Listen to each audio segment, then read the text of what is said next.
Welcome to Real Jam Radio. I'm Danny Leroux, your host, and so happy to have you with us for this episode. While the offseason is not all the way done, still have some big restricted free agents out there, and then of course the KYRIE Irving news that came out recently that needs to be resolved in some way, shape, or form. But I think we are getting a better sense of exactly where this is going to be, and so I wanted to bring back the Tiers podcast, which I enjoy doing so much during the season as an off-season exercise, and my guest for it is my former editor at the Sporting News, now the deputy editor for The Win and USA Today Sports, Adi Joseph. And we were going to do the whole thing in one shot, but we ended up getting so into the Western Conference that it made for an episode in and of itself. So it's more than an hour going through it. We go top to bottom through kind of how we see it separating out. And I thought it was great to do it at this point, and kind of sets the table for everything that's coming up. And as I said, it runs a little bit over an hour. This episode is brought to you by Blue Apron, fantastic food delivery service. You can go to blueapron.com/realgm to get 3 meals for free, including free shipping on your first order. You should definitely check that out. And you can listen to the podcast. Hope you enjoy it. Thanks so much for coming on. Yeah, thanks for having me, as always. I wanted to do a Tiers podcast now. I mean, obviously the offseason's not even done. We're recording this a couple hours after the reporting of Kyrie Irving's trade demand, at least the first part of this. So that's part of the reason we're starting with the West. And I think about this more, at least at this point in the process, as a regular season exercise, because there are a couple parts of it. But so I guess where you start, if we're starting at the top of the West, is do you see anybody in the same tier as the Warriors? Yeah, that's the fun part about this, is we still haven't seen a couple teams who engaged in major changes this offseason. We still haven't seen what they actually look like. But no, point blank, what the Warriors have is a team where they have 3 of the top 10, 4 of the top 20 players in the NBA. They have a lineup that has incredible switchability, incredible offensive ability, and has 4 players who are defenders, who are elite defenders at their positions. So the Warriors have, I would say, a pretty clear leg up. If they're healthy, they're the best team in the West. The other element of this that I think is important to consider is that the Warriors won 67 games last year. They were fairly healthy. I mean, Durant missed 19 games with the MCL injury, but other than that, they were pretty healthy. But they had nobody who played in the top 25, I think, in minutes per game. So they didn't have to push it that hard, and they were still 6 games clear of everybody in the West, and then it was still another 6 until they got to the Rockets. So yes, I think the Rockets are better. I think the Rockets are meaningfully better. We don't even know if they're done. But I think of the tiers in terms of surprise, and it would really surprise me if anybody else got past them, because I think the Warriors will be 65 or thereabouts. Yeah, I think they'll be more. Kevin Durant missed 20 games last season, and for the first part of the year was trying to adjust, and it seemed like it was easy for them to get to 65. It's really an incredible team, and they've made it better. I think that Omri Caspi, Jordan Bell, and even Nick Young can all contribute next season, including Jordan Bell, for this team, and just makes them better somehow. I don't even know what to say. It's just a crazy good team. They also can be, if they want to, more judicious about how much they rest their best players without really sacrificing that much. But obviously, you're better if Steph Curry's on the floor. You're better if Klay Thompson's on the floor. But having Nick Young, having Caspi, Jordan Bell, McCaw being capable of playing more minutes than he did last year, even though he stepped up when Durant was out, I think that they can make a lot of that work and not sacrifice in terms of wins. Like, maybe their point differential will be worse in that way, like if they give Curry and Klay fewer minutes. And I actually think this might actually be a factor in terms of not necessarily minutes, but also scheduled rest. I think they might actually just later on in the season just start giving those guys games off. We'll have to see. I know Kerr doesn't like it, but I think that's just kind of the world we're living in now. But I don't think that's going to affect their win total that much, because this team without any single one of their players is still better than almost every team they'll face. Yeah, I mean, the one thing that they maybe got a little worse in is that Ian Clark was a guy who could step in and run the same plays and do the same function as Curry, not nearly as well as Curry. And I'm not sitting here arguing that Ian Clark is a really good player, a really important piece of what they did. but they don't really have the de facto guy to do what Steph did when Steph's not in. That puts a lot on Sean Livingston. That probably asked Patrick McCaw to play some point guard, which he's not really a point guard at all and wasn't even in college. But beyond that, hard to argue that this team got any worse, and pretty easy to argue that they got better. Yeah, I think that's certainly fair. So then we can move on to Tier 2, and there are kind of two questions that I think are very interesting here. One is composition. So who makes it in, who makes it out, and then also ordering, because I'll let you go first because I think my order is different than what other people would have. Yeah, I think I am a person who thinks that in the regular season, at least, you can trust the Spurs to get 60 wins. So the question is, does anyone else get 60 wins? Do the Rockets, do the Thunder get 60 wins? And for right now, I'm going to play it a little safe, and I'm going to say that the Spurs are my number 2. Houston's my number 3, and the Thunder are my number 4, and that's the second tier to me. And I do think there's arguments for the Clippers, there's arguments for the Jazz maybe being a Grizzlies-esque defensive team that wins enough games to crack this, but those are the 3 teams that I think clearly are challenging the Warriors. Can realistically hope that if the Warriors are injured or something goes wrong with Golden State, that they might actually win the West. I agree with you in terms of talent. When I project it out, even though we're as far out as we are, I actually have the Thunder a tier below in the regular season for a couple reasons. One is, last year they were a spectacular crunch time team. They were 10 games over 500 in games decided with 5 points with 5 minutes to go.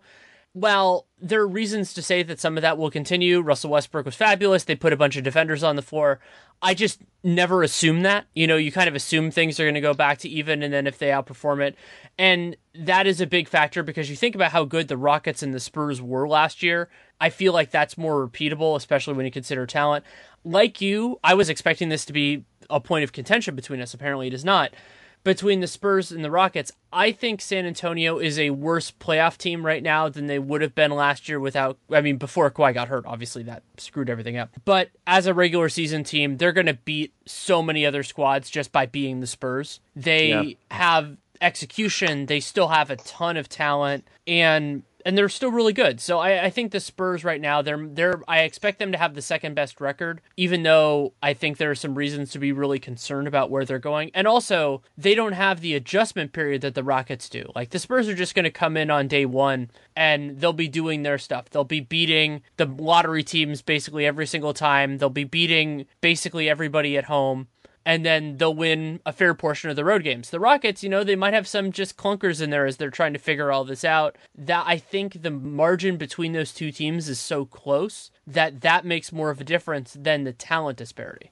Yeah, and I mean, what we're talking about here is they lead the league in Spursness, and that's a factor. And this is a team that is really well put together. They're counting on young players, which is something that every time Greg Popovich is ready to count on a DeJounte Murray type player, he turns out to be worth counting on. Danny Green was worth counting on. Kawhi Leonard certainly was worth counting on. So if they're counting on DeJounte Murray and Kyle Anderson to take a jump, I think the reason they're doing so is because they genuinely believe that those guys are capable of it. And I'm not one to say that Greg Popovich doesn't have a really firm command of what his team is capable of. The other factor is, let's not act like Jonathan Simmons was some incredible force who was crucial. In the playoffs, he had a huge role. Before the playoffs in the regular season, Jonathan Simmons wasn't even always a positive for the Spurs in the regular season. So in terms of the goal of getting to 60 wins again, like they seem to always do, I don't think losing Jonathan Simmons, I don't think seeing a couple guys get a little bit older, those are factors for sure. Dwayne Dedmon's, to me, the biggest loss for their regular season. I agree with that, too, especially because Dedmon gave them a versatility that was different. Like, Simmons was similar in some ways to what they got from other guys, and Dedmon was entirely different, and they didn't really replace him. So I agree with you that that's a potential limitation. I also just think their front court, if we're not counting, like, their bigs, let's say bigs, so I was going to say front court, but their bigs just lack, like, kind of athleticism, lack pop, and so I think there's certain games where that could be a problem for them, but that's more of a playoff issue than a regular season issue, even so. There's like a 1,000% chance that Boris Diaw returns to the Spurs midseason, and right, like that's going to happen, isn't it? I mean, unless somebody offers him a lot more money, but I don't really know who that would be. Like, I don't know who's sitting there. It just seems too obvious. The Spurs have to. That has to happen. Well, and then there's also a point with the Rockets, who I really like. Like, their ceiling is very impressive to me, but there's sort of a diminishing returns concept with having PJ Tucker and Luke Richard and Bob Mute and Trevor Ariza on the same team in the regular season. I think there's a reason why Daryl Morey did that, and I love that reason. But as a regular season exercise, I don't think that matters. No, I think what we're talking about here is Greg Popovich, and then here's the big question for the Rockets is, can Mike, and I know that there's a lot of people who hate talking about this, but bluntly, Mike D'Antoni's teams are bad on defense. Historically, over and over again, the best he can get is like maybe a top 10 defense. But we're talking about a team that has, by my count, like 4 or 5 rotation players who are notoriously bad on defense. And no one, not even Clint Capella, not even Chris Paul, who's the best point guard defender in the NBA, who is a cover-up, a guy who, like a Draymond Green does, can just cover up defensive lapses and make those guys who are not good defenders into good defenders. And so that's what I think the Rockets really could use right now, and there's just not one on the market. And I can tell you Carmelo Anthony is the opposite of that. He really is. He is the opposite of that. And I'm also excited to see kind of how their front court looks with Chris Paul. Like, I think we could see a very different Clint Capella this year in a good way. Also, he's young enough that he can improve. I just think the Rockets, like, if it works, it's going to work really well. And even if it doesn't work, they're still going to be really good. And that's why they have so much talent. Yeah. Talent is, and the flip side of what I just said, I'm not worried about chemistry. I'm not worried about Chris Paul and James Harden not knowing how to play offense together. Are you kidding me? These guys have played on all-star teams and they played in Team USA, and they love it. Look how good these guys are when they play for Team USA. It's what every NBA player wants to be surrounded by more talent, by more equal players, and they figure it out. Dwayne Wade wasn't supposed to be any good next to LeBron James, and they won 2 titles and almost won a third. It's just how these guys are wired, that they react differently, they respond differently, which kind of brings us to the Thunder, because to me, Paul George and Russell Westbrook can bring out the best in each other, while a lot of other people wonder how they're going to click. I think they respect each other in a way that Russell Westbrook didn't respect anyone on his team last year. And that's a big factor in terms of guys just clicking and really respecting each other and wanting to play together and making it work as a result. And that's what Daryl Morey believes in. Daryl Morey believes get as much talent as possible. It doesn't matter what the fit is. It doesn't matter if this guy plays my style of basketball. We can figure it out once we get the talent. There's also an ancillary point to that, which is kind of the way that we're doing this exercise. And I think that there's a very real chance that the Paul George part of it doesn't work as well, just because he has, in Indiana, he's talked about kind of being the guy. There was that play in the Cavs series where he wanted to take the last shot, even though he wasn't open, that sort of thing. But even if that comes to pass, I don't think that's going to affect them in the regular season, unless they trade him, which I don't think they're going to do. So they're still a really good team. I have them a tier below just because the idea of if it, with the Rockets, even if it doesn't work, they're still really good. With the Thunder, if it doesn't work, they're still a playoff team, but they're not necessarily like an elite hosting a first round series type of playoff team. So I have them separate, but that was one of the lines that was sticky. So you have the Thunder in tier 2, but then who do you have in tier 3? My tier 3 is pretty empty, but I do think the Clippers and Jazz are still in there. An interesting pair of teams that I'm definitely looking forward to talking about. And then ultimately, I still think the Grizzlies have Marc Gasol, have Mike Conley, and for the regular season at least, I trust them to be a very solid West playoff team, not a team that's super worried about being in the mix. So if the Grizzlies are healthy, I have them in tier 3 too. This is really interesting, and probably the biggest difference I've had when we've been doing these tiers podcasts, which I love doing, and this is going to be fun to talk about with you. So not only do I not have, so I have the Thunder in tier 3, obviously, is that we talked about that difference. The only other team I have in tier 3 is a team you didn't mention at all, and that's Minnesota. Oh, I'm sorry. I left them out. Okay. So Minnesota's in there too. Okay. So they're in there too. Okay. So then it's not as interesting. So my tier 3 is just OKC and Minnesota. And there's a very specific reason for it. And that is, I don't think Minnesota's necessarily, it's kind of the Morey idea. I don't necessarily think that this is going to work perfectly, but they have enough there that's there. And then also the Thibodeau element of this. So Minnesota's bench doesn't really make much sense right now, other than they have big man depth. Congratulations, you have big man depth at a time when that doesn't matter very much. But that doesn't affect Tom Thibodeau at all. Thibodeau's going to play Jimmy Butler. He's going to play Andrew Wiggins. Those guys are going to get like 38 to 40 minutes a night. So it doesn't matter if your bench depth is basically just Jamal Crawford, Tyus Jones, Taj Gibson, or Gorgie Jang, and cardboard cutouts, because those cardboard cutouts aren't going to play. Yeah, if we're talking Timberwolves, I think that this is a really, really important transition year. I think this is the year where they figure out how to win and how to be a playoff team. And so that's why I have them in Tier 3. For me, Tier 3 is a group of teams that I think have the right to expect to be playoff teams, but not much more. And the Timberwolves are that team because they don't know how to win yet. Like, these young players from last year are not, Andrew Wiggins is not a good defender yet. We all thought he'd be a great defender, and he might still one day become a great defender. But right now, he doesn't know how to defend yet. And to me, this is a team where you've got incredible upside, but it's moving forward. It's the day that Karl Anthony Towns, who also isn't a good defender yet and also has tremendous defensive potential, it's the day he becomes a actual rim protector and a guy who really does have all the versatility on the defensive end that he has on the offensive end. So it's a team with fantastic potential, but I got to tell you, I rank them below the Clippers, not only below the Thunder, but below the Clippers. So I have 5 Clippers, 6 Timberwolves, 7 Jazz, 8 Grizzlies. That to me is my tier 2, tier 3 of teams that kind of expect rightly that if they're healthy, they'll make the playoffs. That's interesting. I think I see your rationale behind it. With the Clippers, there are 2 big concerns of mine, because I have them in the next tier. I don't even have them necessarily the highest team in the next year, but injuries are a major concern for me. And then also front court depth, like Willie Reed really does help them. But in terms of the forwards, like they don't really have a wing defender at this moment. And so that's something that will burn them against certain teams. And then they don't really have guys that can step into the roles vacated by Blake Griffin and or Danilo Gallinari if those guys get hurt. And then it's kind of the same thing at point guard. Yes, Teodosic and Beverly are awesome, and they're probably going to start those guys together.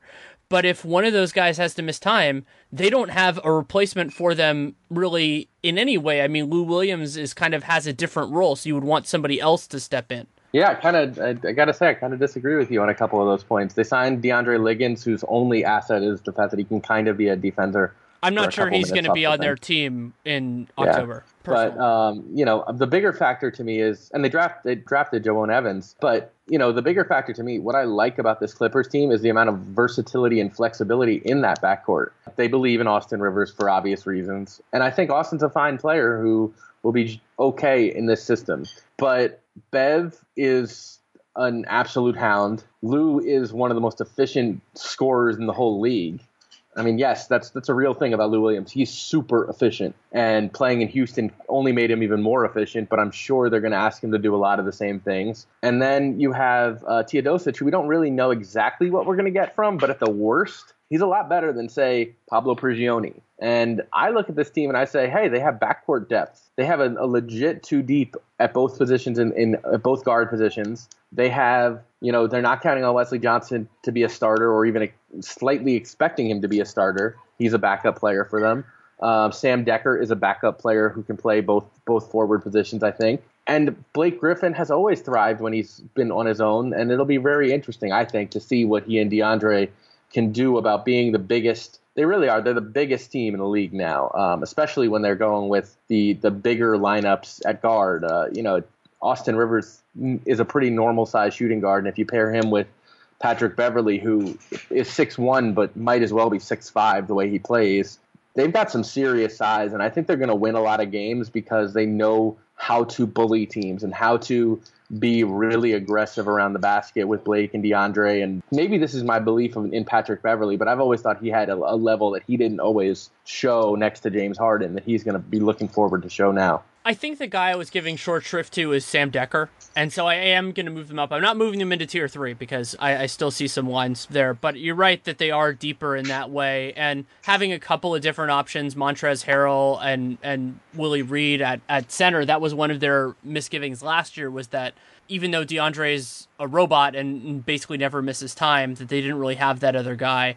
So yeah, I think I'm moving them up within tier 4, but I still have them separate. So who else you had the Grizzlies. So I am not on that train right now. So I agree with you on the premise that if like when Marc Gasol and Mike Conley play, they're going to be good. They're going to be teams. I completely agree with that.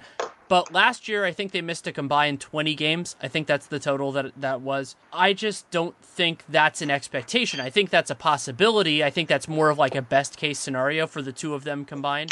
And once you lose one of them for any period of time, I think this really falls apart now that they lost so much depth. Yeah, they did not have a great offseason. I really do believe, I just believe Conley and Gasol get wildly underrated. I'm not sure that there's been a better point guard center combination other than Chris Paul for the last few years, just with Conley somehow continuing to improve. This guy keeps getting better. And Gasol's complete willingness to evolve his game and the way he became a three-point shooter last year was a real game changer. So, there's some major questions. There's also some major, potential interesting factors with them that who knows what Tyreke Evans might have in the bag if he's actually healthy at all. And they didn't give up. They didn't put any stock in him being good. They didn't overpay him or do anything that would raise expectations, but maybe he's still got something. Ben McLemore has been a good shooter for the last couple of years, completely aimless in Sacramento. But now he's in a program, a place that has an understanding of how to treat NBA players and, an established leadership core.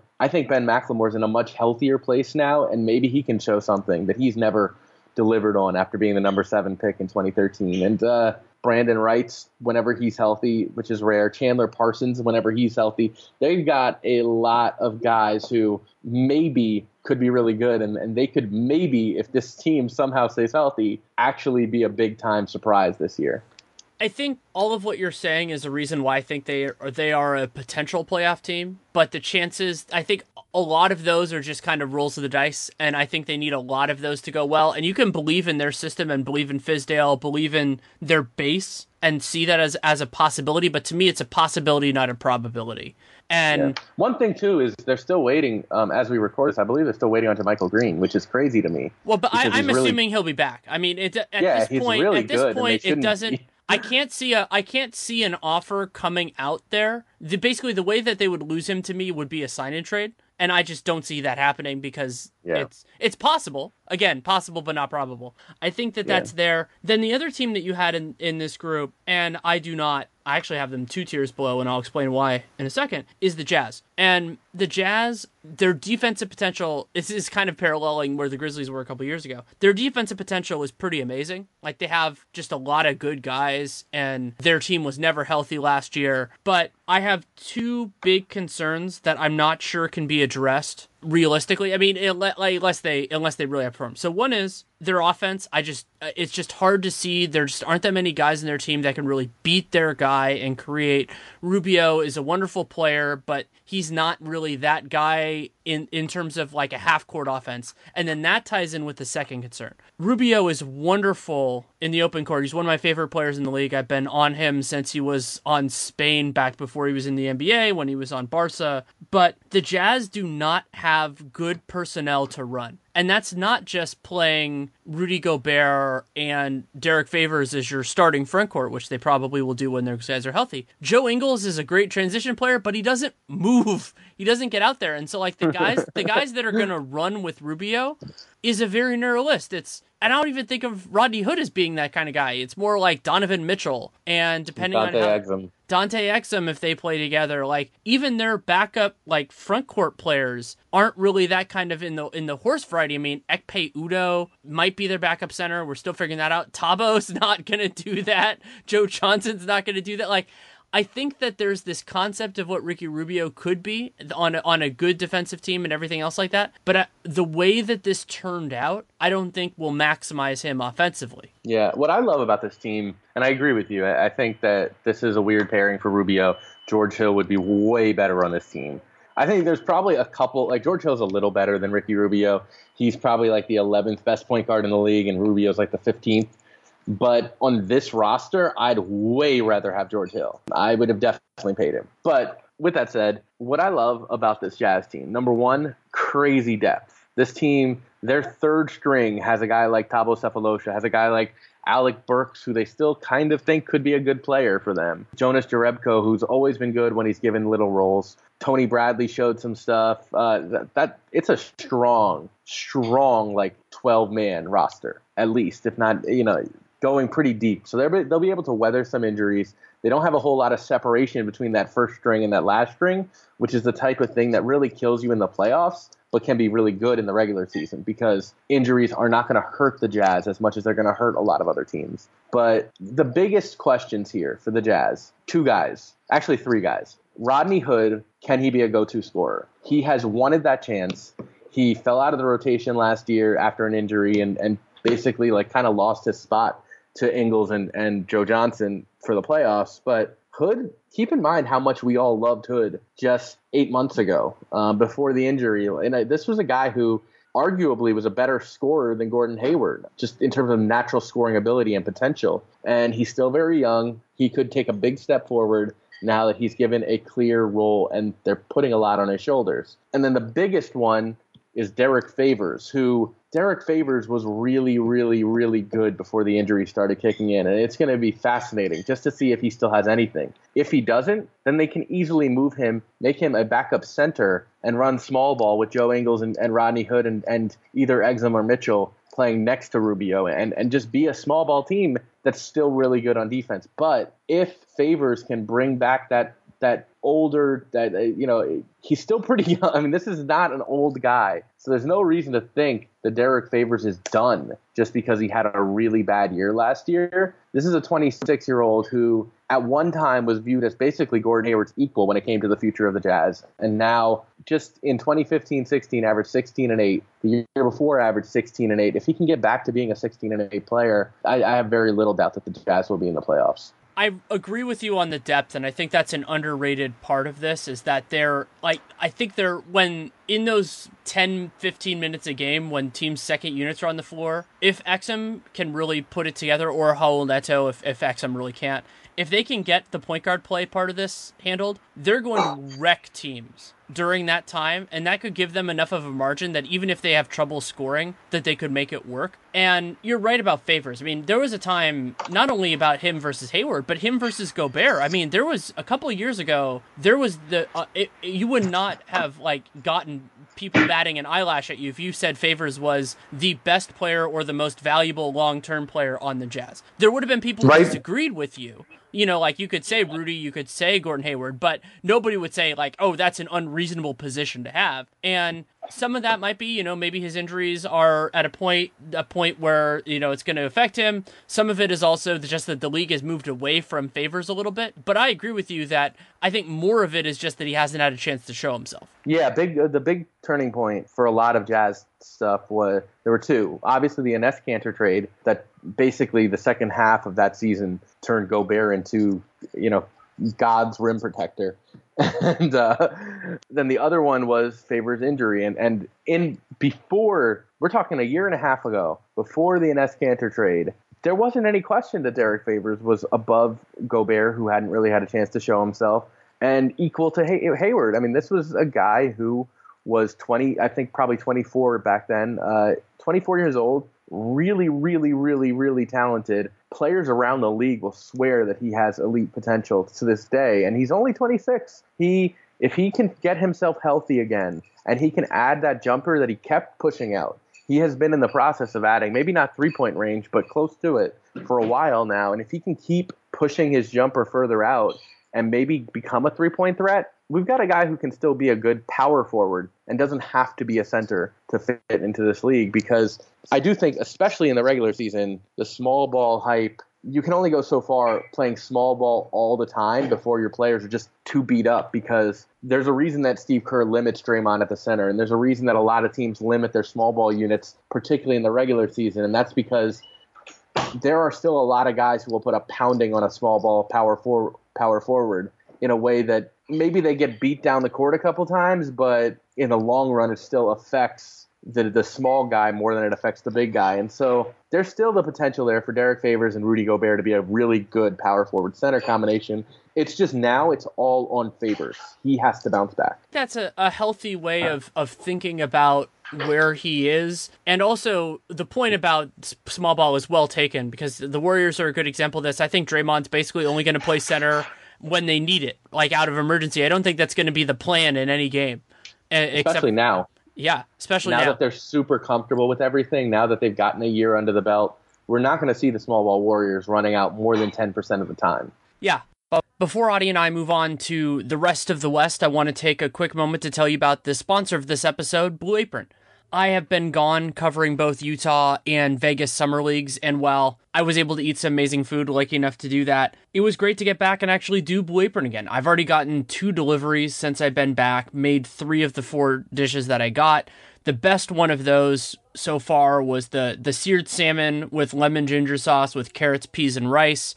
It was a really cool mixture in terms of the vegetables and the rice, and then the salmon on top of it. And you've heard me talk probably before about the high quality of the seafood ingredients, in particular with Blue Apron. It's a great reflection of what they do so well, because all of their seafood is sustainably caught within the Monterey Bay Aquarium Seafood Watch restrictions, which are great for sustainable fishing, and it tastes great. It's the best seafood that I have pretty much all year, and that's the way they handle all of their ingredients. And Blue Apron is great because you don't have any food waste. You get to learn ideally how to cook, but definitely how to eat good food, and it's in the right quantities. So it is true that, you could go to the store and find many of these things, especially if you have a high-end grocery store, but you get it in exactly the right quantities. It's going to be an incredibly high quality, and it's right there for exactly the meal that they give you the preparation for. So I've been a huge fan of it. They've been a sponsor for a long time. I've become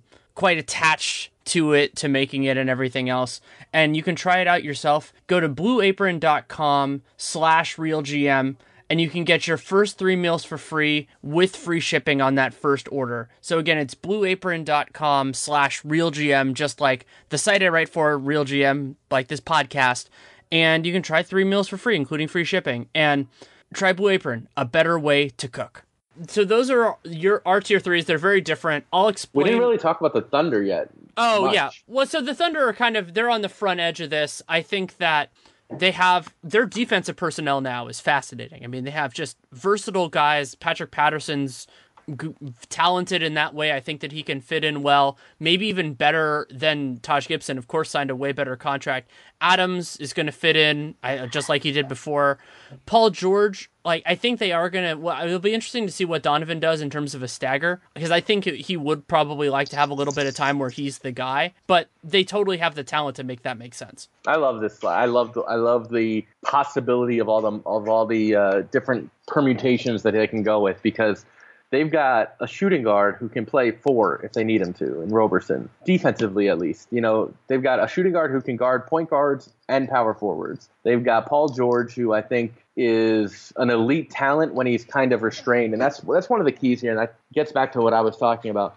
Paul George didn't really respect his teammates in Indiana to be the guy. He didn't really respect them and I don't mean, this is not a negative. This is not Paul George is a jerk who didn't like his teammates. This is Paul George didn't really have reason to believe that any of his teammates were on his level. Now he does. Russell Westbrook is on Paul George's level. Russell Westbrook might even be a better player, and I think even though George has a lot of confidence in himself, he'd admit that Russell Westbrook is a guy who he's okay with running the offense, he's okay with setting him up for shots. He knows that a guy like Russell Westbrook can get him easier looks.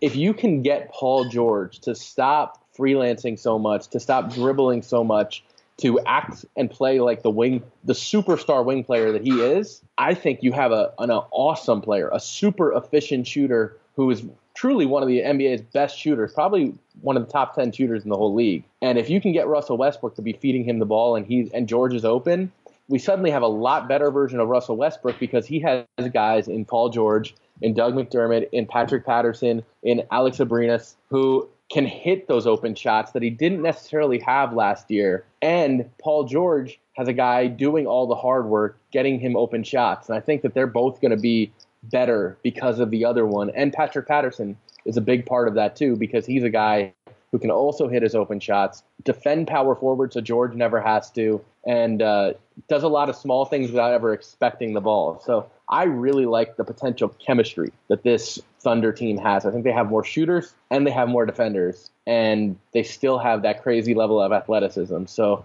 I think they could be a playoff problem even for the Warriors. I absolutely think they can be a playoff problem for the Warriors. I think right now they have the personnel, and I think Nate was the first person I heard say this, that they have the best personnel to defend Golden State right now of any team that's out there. I would agree with that, even without a Kawhi type of player, just because of the switching that they can do. And Russ is actually better in that sort of a system than a one-on-one because he just loses guys too often, especially when he's off the ball. So do you remember, though, that when, in like 2013, let's just say, Paul George was considered as good a defender as Kawhi Leonard. I mean, Paul George, when he really locks in on defense, was an elite tier defender. Well, we have to see if he can still do that. I mean, right, because he's had such a large offensive role that he hasn't been able to do that to the same level. And the stakes haven't been as high basically since Indiana broke up their 2014 team. So now we have to see if 3-4 years later, now that he's got a guy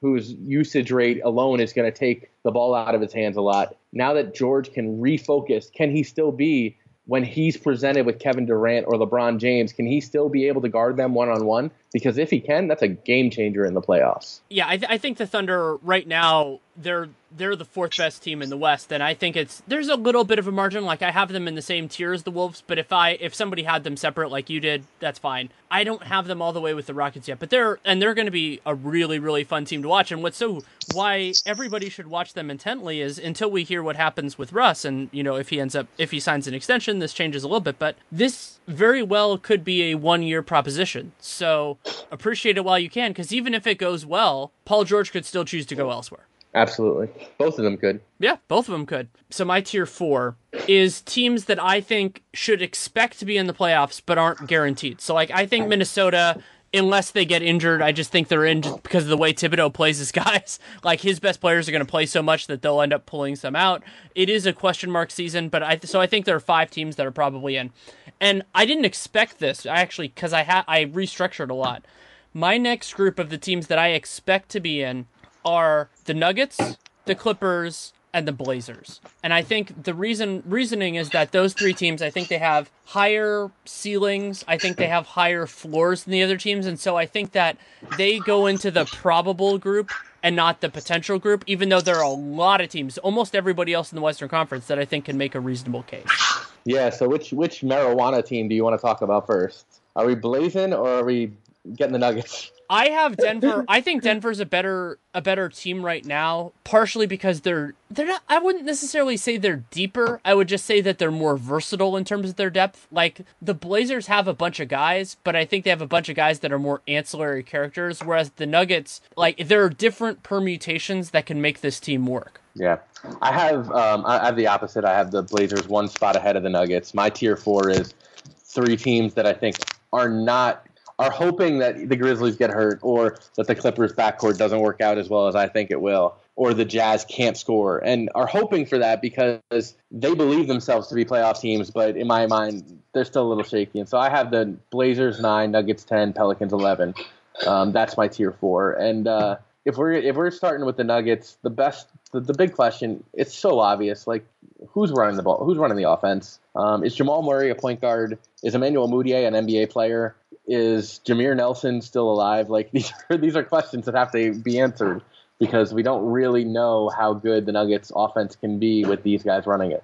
These are also questions that get a lot easier when you consider that the ball should be in Nikola Jokic's hands as much as humanly possible. And I think... Is he going to bring it down? No, well, I think bringing it down is a different thing. I think Jamal and some of their other guys can actually do that, in transition. Those guys can flourish. I think Jamal can make good decisions.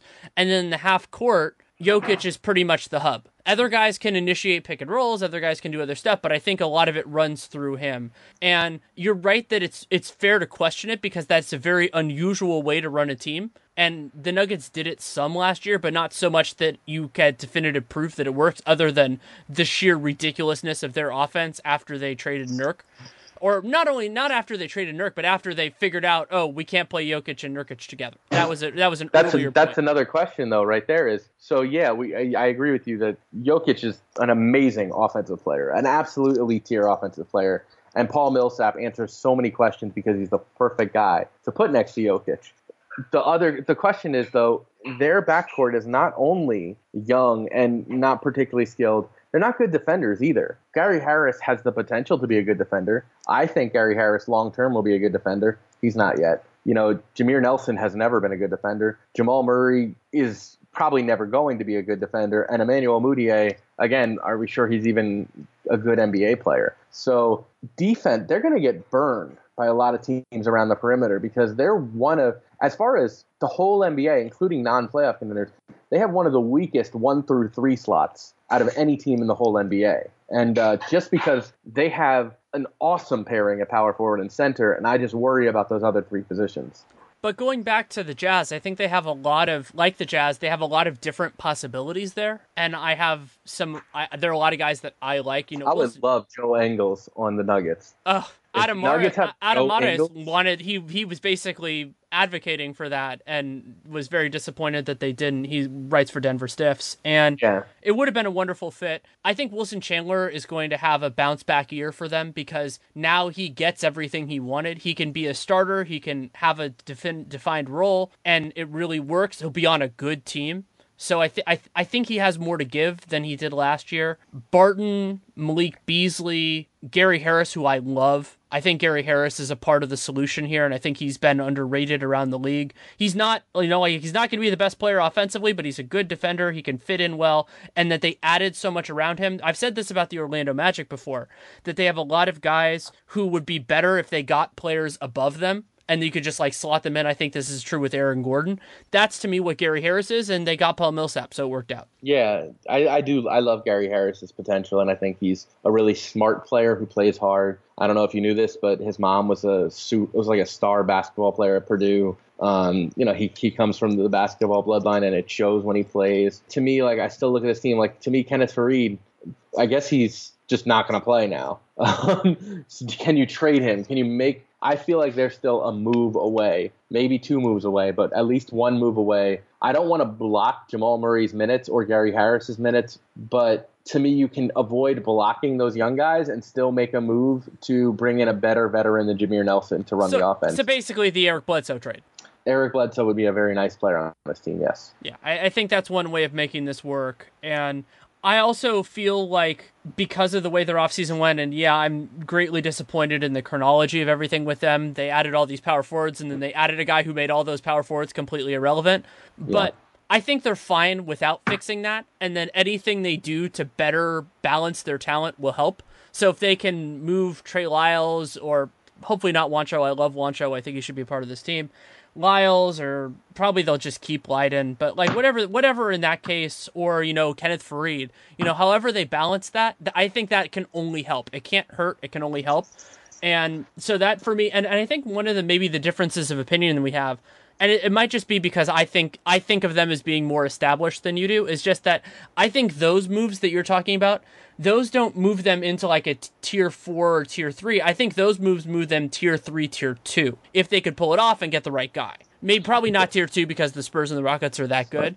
But if they did an Eric Bledsoe trade where they did not have to sacrifice Murray, Gary Harris, or Jokic, I think that moves them pretty clearly into tier 3. Yeah, I could feel comfortable putting them into the seventh spot on my list. If they had a better backcourt leader, including even a small forward of a nice versatile small forward who could do a lot of things, would be a good fit for this team. If they had a guy like that, I would feel a lot better about where this team was headed for this season. Now, I love their future. I love Juancho, like you said, very good player. Gary Harris, Jamal Murray, I think he probably will be a point guard long term. I just don't know if he's ready for that role yet. And I was higher on Jamal Murray and Gary Harris as draft prospects than anybody. So I still love them. So those are 2 guys who I really, really like. Love Jokic. You can't really argue with him anymore at this point. He's an elite offensive player. But I think they're still a year and or a player away. And I think the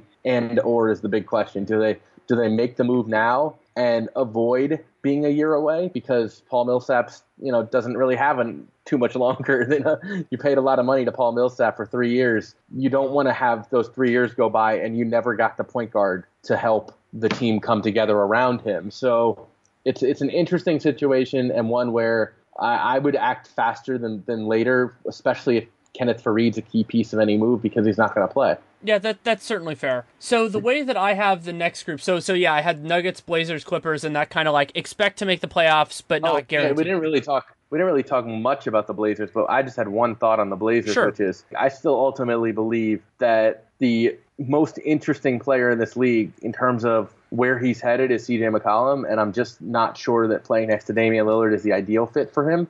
I've always kind of thought he would be amazing if he was on his own team, if he was able to play point guard next to a guy like a Giannis or someone like that. But I still believe that this team has a lot of potentially really good players, and for very specific roles. And not many teams have scorers like Lillard and McCollum. Like, I think there's probably 3 or 4 teams in the whole league that can say they have scorers like Lillard and McCollum. So the question is, can they get something out of Evan Turner? Can they get something out of Mo Harkless, more out of Mo Harkless? Can Allen Crabbe develop into a truly elite shooting presence? Or, there's a lot of questions there. Nurkic is at the center of a lot of things. But I do think that the Blazers are a good team. I think that they are a team that will be right at the cusp, if not in the playoffs once again. Well, and that's part of the reason why I expect them to make the playoffs, is just that on a game-to-game basis, that they're going to score. And their defense is going to be hit or miss. I think it's going to be more miss than hit. But if you can score reliably against a wide variety of opponents, you're going to do well. Like, that's just the way this works. And so remember in the regular season that most teams don't really change their schemes and their systems much from game to game.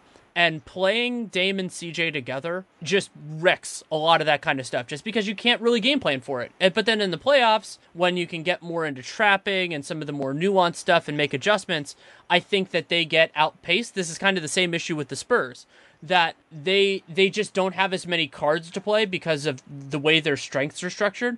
But that doesn't matter much at all in the regular season. Yeah. Yeah, and Nurkic, again, he's a game changer here. He's a guy who, if they can get the 7 seed instead of the 8 seed, and Nurkic and McCollum are on fire like they were at the end of last season, and Lillard is Lillard, and Lillard has a propensity to hit big shots, they could knock out the Spurs or the Rockets or the Thunder. I don't think anyone wants to face him in the first round, other than the Warriors, because I just don't think the Warriors care who they face in the first round. Yeah, and they don't have the horsepower to knock out the Warriors, just because that it's sort of this idea that an offense first team. And the other reason why Nurkic is so compelling is that he's an underrated defender at his best. We just haven't seen that very often. Like, his rookie year, he actually was pretty solid there. Loved him. That possession where he pushed the guy to the ground. Yeah. And Nurkic was so entertaining as a rookie, and no one was watching the Nuggets. Yeah, so he's sort of like Jokic. Yeah, there is a parallel there. And so I think that there are ways that this works better. Like, I think they could get to the 6 or even the 5. I just don't think those are the most likely scenarios. So I have them more in the 7, 8, maybe 9 mix. And I think it's going to work. And then the other reason why the Blazers are here is that after the offseason, they basically decided not to cut bait on any of their expensive players and, use some of their first-round picks. They traded up to get Zach Collins. We'll see how that works out. They kept the pick and got Caleb Swanigan.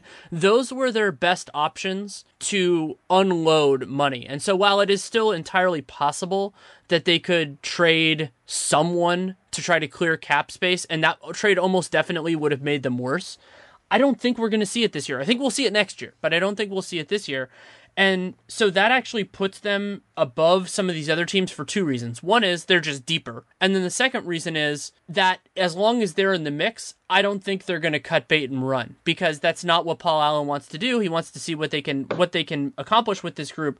Whereas Utah, Dallas, Memphis, teams like that, if it doesn't work, I could see them throwing in the towel and just going, oh, this isn't our year. We'll be better in a different year. We'll save some money. We'll be different in a different year. I don't think Paul Allen cares about that at all. Yeah, Paul Allen's ridiculously rich. Never forget the importance of having a good owner, ever. An owner, not only an owner who's rich, but an owner who's rich and willing to spend, because those are different things. Can we talk about how important ownership is for like 1 second? Because this offseason should tell everyone having a good owner is the key to success in professional sports. It is the most important thing.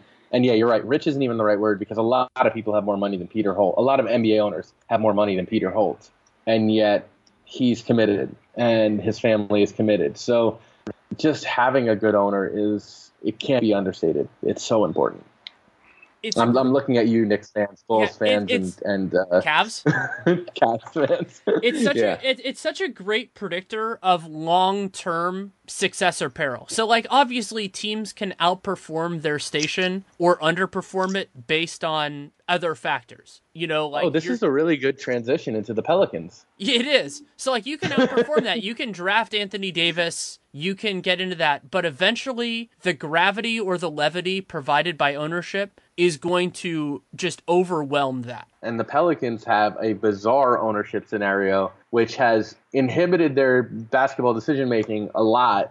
It's simultaneously both kept Dell Demps in place and undermined him on a regular basis. The things going on with the Pelicans, they tend to cut corners a lot. Justin Verrier had an amazing story on their training staff last season. And the Pelicans are just a team that there's no more frustrating team in the NBA. My biggest there's kind of a parallel here with the Blazers in terms of just like the top end talent is special on this team, but the difference is we've seen the Blazers top end talent work. Like there isn't a question of what if CJ and Dame, what the kind of stuff, like they've made the playoffs a couple times. The other issue with the Pelicans is there's a clear idea of what you need in terms of supportive surrounding talent for an AD Cousins front court, especially with Drew. You can think about it that way. And that's, you need shooting, guys that run the floor in transition and try on defense. And they don't have much of that, and they don't have many ways to get those players because those are some of the most valuable things in the league right now. And the Pelicans, other than giving up more future first-round picks, they're not really in the place to find those guys. Right, which is, I think, I have them in that group with the Blazers and Nuggets as the teams that I have just slightly outside. Things could break right. Drew Holiday maybe has the best season of his career. It's entirely possible, but I have them 11th, and the playoffs are not the most likely scenario for them. But I think that we're moving down now into the Pelicans were in your fifth tier and in my fourth tier, but my fifth tier is 12 Mavericks, 13 Kings, 14 Suns.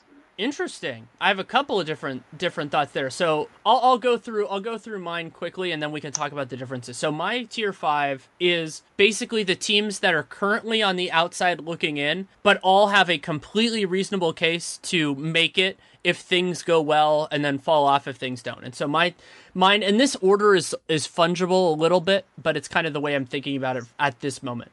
Pelicans, Jazz, Grizzlies, Mavericks. And so Pelicans, I think that they have a really high ceiling. Anthony Davis is, he was a fringe, like MVP ballot guy, not an MVP winner, but a fringe MVP ballot guy 2 years ago. And they have better talent around him this year than they did last year. Hopefully Drew Holiday is going to play more games. Boogie will obviously play more games this year, hopefully, than he did last year. So they're in that mix. Jazz, you've already mentioned, I understand your case for them. I just think that the offense is going to be trouble, and I think the Jazz would be an unquestionable playoff team in the East, but because of just the teams above them, I have them here. Dallas, probably, so actually I should do Memphis first, but you already talked about that. Memphis, Conley, Gasol, if those guys play, they're a playoff team. If they don't, they're not. And then Dallas, I really am intrigued by what this could be if it works. And Rick Carlisle, I think, is one of the best coaches in the league, especially in terms of the regular season. But on a talent level basis, they're just not at the same group as those like top 8, top 10 teams.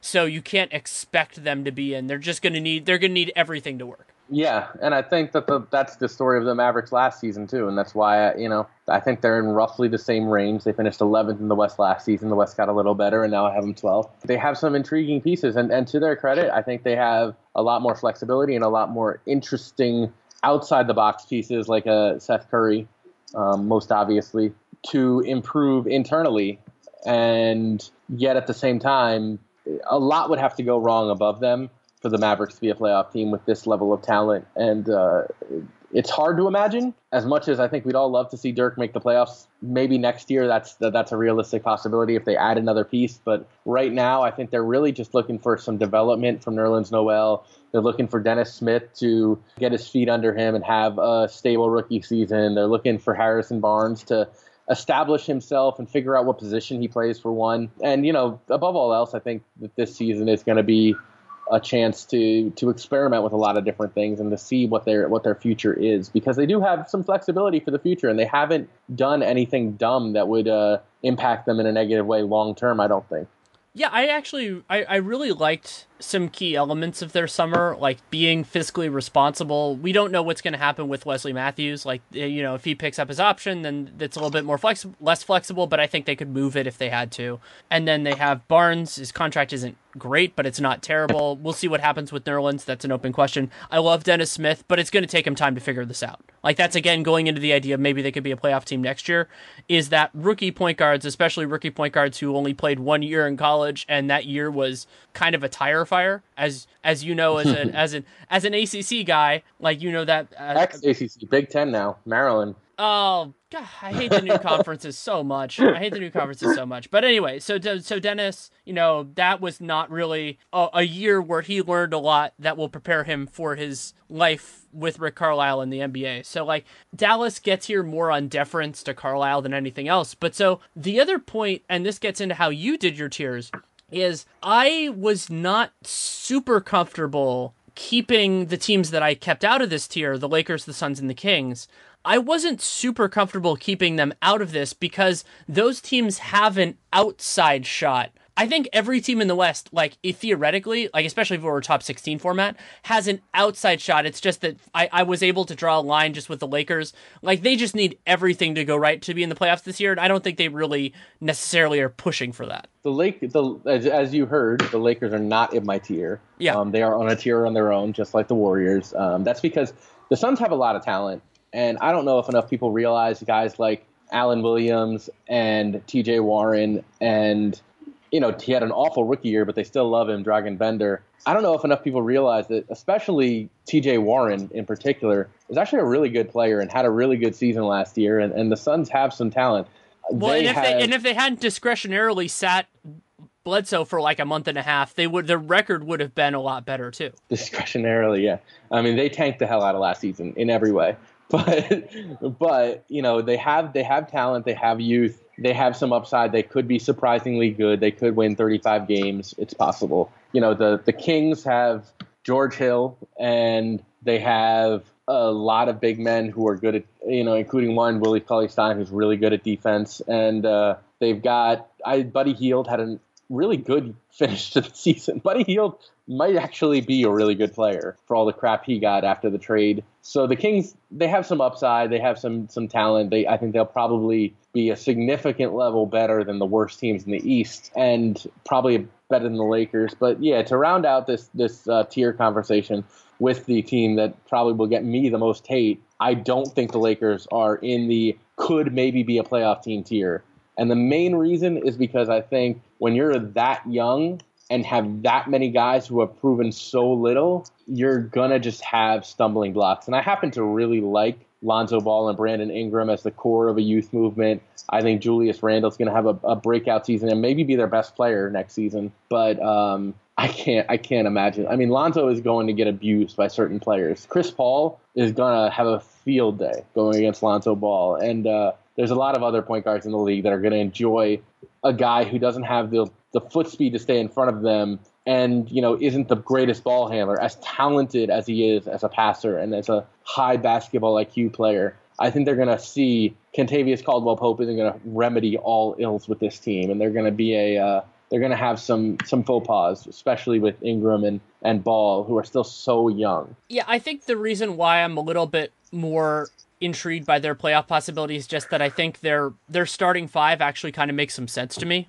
Adding Brook, adding KCP. I wouldn't have said this before they got KCP, but like those guys can be a part of a successful team, and also it pushes guys down a little bit. Jordan Clarkson doesn't have to start anymore. I think that's a very good thing for them. And their forwards, Julius, Brandon Ingram, Luol Deng, like, I think that makes some sense. Like, there are ways that you can make that work. Their big man depth is fine. Zubac, I've liked him for a long time, and then they can balance this out reasonably well. Deng being really bad last year also doesn't help my impressions. Like, Deng was really bad. He was bad last year. I think that this will be a more conducive role to him. Also, I think Ingram is going to be way better, which helps out. And so, like, I think that the Lakers and Suns are sort of in the same boat. I think that for the Suns, it's also the idea of, can they lean in? And now that McDonough got an extension, I actually think that's more likely now, that they can just say, like, if the season doesn't start well, if they haven't already traded Bledsoe, just go, well, this isn't our time. Get somebody else. Use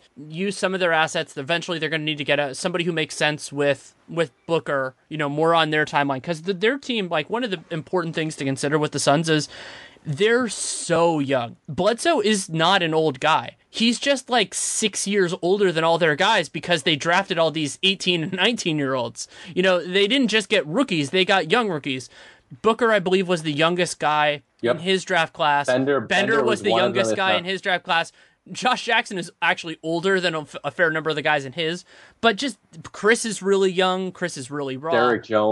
Derek Jones. So, like, I think that a lot of those guys, like, and that's why they could just go in the direction of moving out of it.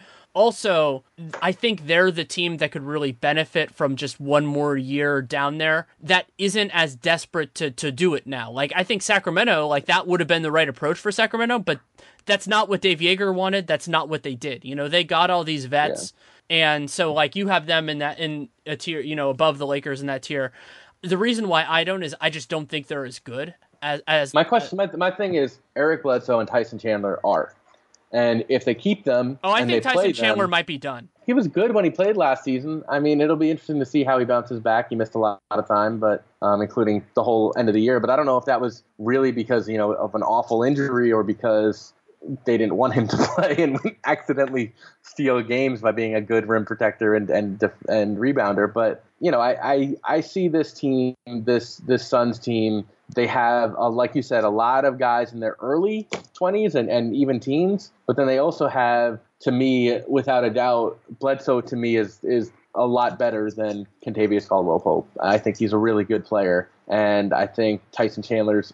I'd probably, if he's healthy, I might take him over Brook Lopez. I'm really curious about what Brook Lopez is going to look like next year, but it's going to be an interesting race. If they make the Bledsoe move, then to me the Suns do move not only into the same tier as the Lakers, but below. But yeah, now that's kind of the bottom of the West is still a lot better than the bottom of the East. That's one of the things that you learn when you do this kind of exercise, that the Lakers would not be at the bottom of the East. No, the Lakers wouldn't be in the bottom of the East. I actually think the Lakers would have they would be in the kind of like potential playoff tier. Yeah, in the East. Right. Absolutely. They'd feel okay being like 9th or 10th. I'd feel perfectly fine putting them 9th or 10th in the East, which is just, it's absolutely insane. It's insane and crazy and a little bit of a problem if it gets any worse. Well, and so this could actually, so it'll be a nice test of whether this idea that people had posited before, which I actually think is brilliant. I wish I had thought of it before people brought it up, was that in certain circumstances, the West is actually, in terms of overall talent, has been helped by how top heavy it is, because when teams fall, they fall harder. Whereas in the East, these teams are going to beat up on each other a little bit. So like whoever bottoms out in the West is going to probably be a better team than the worst teams in the East, but might end up, they're going to be out of the playoff picture so much earlier than those teams in the East that they can actually be in that mix. And that's kind of how how the Wolves got Towns and some of those other ones, is just when you fall hard. Yeah, but the last 6 of the last 8 number 1 picks went to East teams. Granted, the Cavs got 3 of them. So, Cavs got 3 of them, and we don't know how many of those are still going to be on their franchise anymore. Yeah, right. But yeah, I mean, there's something to that, yes. But we're also looking at, like, the Bulls. If Derrick Rose doesn't get injured, the whole trajectory of the Chicago Bulls franchise is different. If the Toronto Raptors make a smart pick instead of Andrea Bargnani, their trajectory is probably different. Just a lot of mistakes. The ownership is better in the West. To go back to the ownership conversation, there's not nearly as many bad owners in the West, and that's a big factor. And they're also better front offices too, I would say, by and large. And then the other huge factor here that we'll have to see, this could be a swinging factor, is the big market teams are, I mean, I'm not counting Boston here, so I'm saying New York versus LA. Like, at this point in time, the LA teams are better run than the New York teams, like, over the last 5 years. And so, like, I think the Nets are going to get there. And have much better ownership. And have much better ownership. Much better ownership. So, like, I think that Marks is doing the right thing in Brooklyn. It's just going to take some time. So, like, I think they'll be in that place. But the Knicks are just a tire fire. And so I think that's the other way, is that major markets are an easy path to having some really good teams.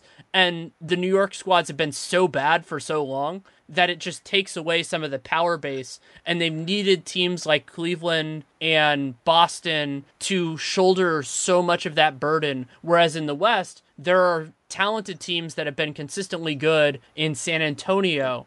Oklahoma City has been consistently good since probably like 2011, 2010. Was 2010 the year where they almost beat the Lakers but lost?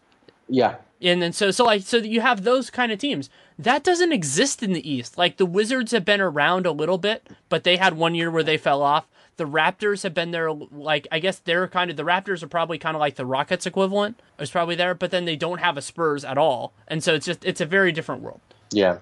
Anything else on the West that you feel like we haven't discussed enough? There's, I mean, the inordinate amount of talent in the West. It's not just the players in their primes, because keep in mind, not only are like 8 or 9 or 10 of the top 11 players in the NBA all in the Western Conference, but the only one clearly on the tier of the West stars is LeBron, who's in his 30s and might be headed west.